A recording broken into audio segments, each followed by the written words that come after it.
Hey curious money minions, it's Kevin, your friendly neighborhood emotional support coach, and I'm here to help you stop making your money cry at night. Today we're diving into market dynamics, investor behavior, and how not to set your portfolio on fire just because the news said something scary about bond yields. And before we go any further, smash that like button like it owes you money, and follow me if you want your account to start respecting you again. Or don't, just keep relying on Reddit threads for guidance. I'm sure that'll end well, right? Let's get into the first challenge to your current financial sanity: market fundamentals versus fear, or why everything feels like a Netflix drama right now. But off the top, let's go ahead and get one thing straight. The market isn't moving because companies are suddenly amazing. It's moving because everyone's panicking like there's a clearance sale on fear. Volatility? Through the roof. Rallies? Yeah, those aren't signs of strength.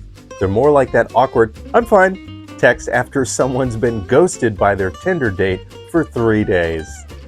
We're seeing market moves not because of real growth, but because people are relieved the world didn't completely collapse. Yet, anyway.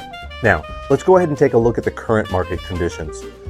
Well, would you look at that? Beneath the glitter lies doom. Kinda. Yes, the market had a rally. And yes, it felt good for about 15 minutes. But underneath that sugar rush, bond yields are exploding like they've just discovered espresso. Inflation expectations are creeping back like your ex after they finally stopped drinking until they blacked out every weekend. Yeah. The dollar? Yeah, it's looking a little anemic.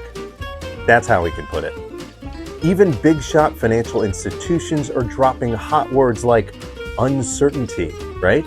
Tightening, and my personal favorite, deteriorating. Super comforting stuff.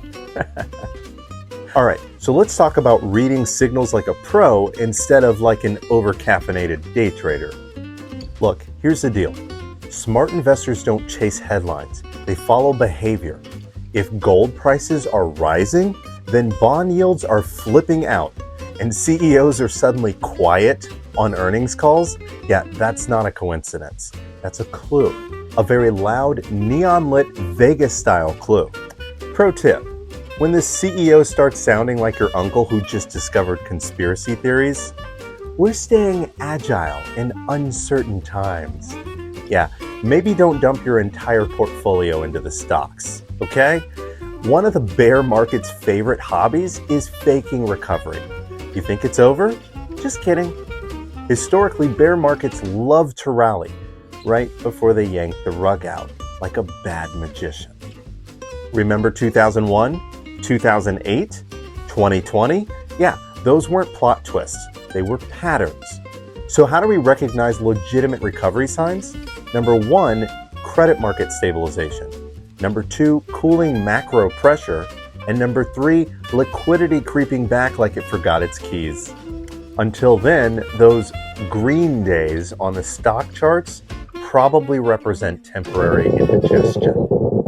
So how do we invest strategically during this time? Be the chess player and not the chess piece. You can either chase candles on your screen, or you can make real moves based on the data. The market doesn't care if you have a hunch, although it does care if you have a clue. So, filter out the noise, stick to your conviction, and if the only reason you bought a stock is because it was trending on Twitter, we need to talk, like now. Look, framework really matters. Think capital flows are more important than candlestick chart patterns. Macro pressure is greater than TikTok gurus, and risk management is better than your gut feeling after a Red Bull.